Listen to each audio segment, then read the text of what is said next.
So what you're going to do first is go to File,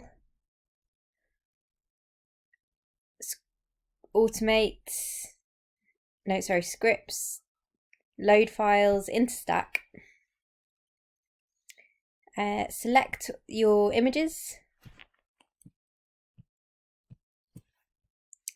press OK.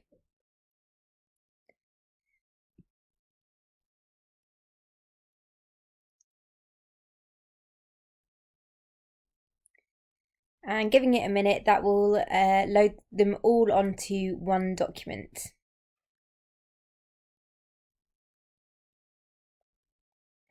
At this stage, you might want to edit the photos slightly to brighten them or to crop them. So make sure you are selected on the right layer. I've got the eye open there, so I'm obviously looking at the top layer there. So you can have a play around with going to, you can go auto tone, you can go auto color, auto contrast, or you can also go to adjustments, brightness and contrast, and play around with these toggles as well just to brighten up the photo. If you want to crop it, you can.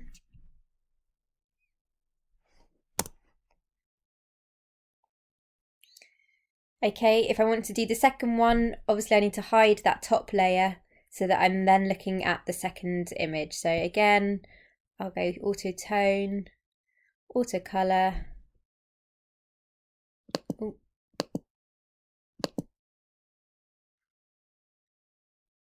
brightness and contrast, and just brighten that up a little bit.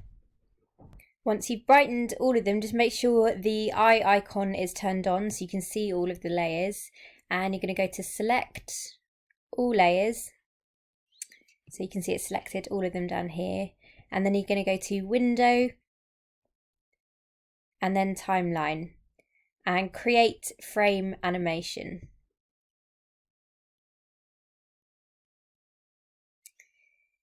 You're then going to go to the open panel here and go to convert frames and make frames from clips.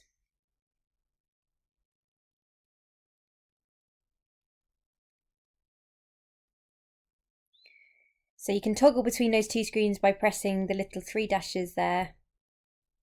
Ooh, press continue.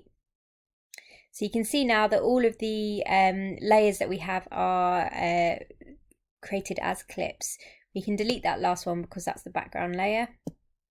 And what we also need to do is they're in reverse, so I'm just going to drag 11 down to 1 and just keep reordering them so that they're in the correct order. So just keep dragging the last one down to the next place.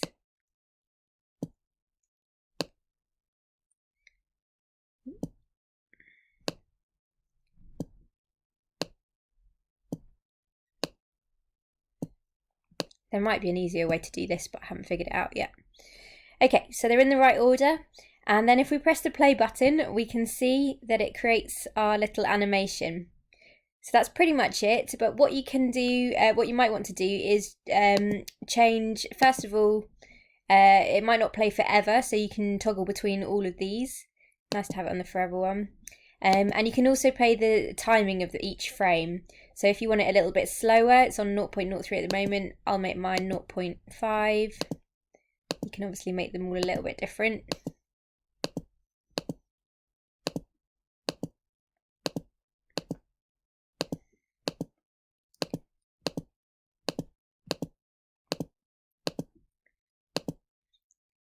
Play that.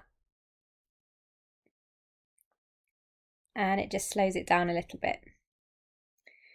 Once you've done that, you to save it for the internet, you're going to go to File, Export, and then Save for Web.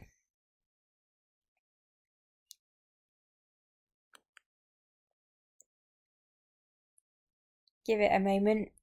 So you can see that it saves as a GIF file, and the size of it at the moment is 19.88 megabytes, which is quite large. So to save it so it's a slightly smaller file and it's easier to upload to stuff, I'm just going to change the percentage here to 25%. The other way of doing it is reducing the colours, but I don't really want to lose the colours. So I will call it origami 2 and save it. And that's it.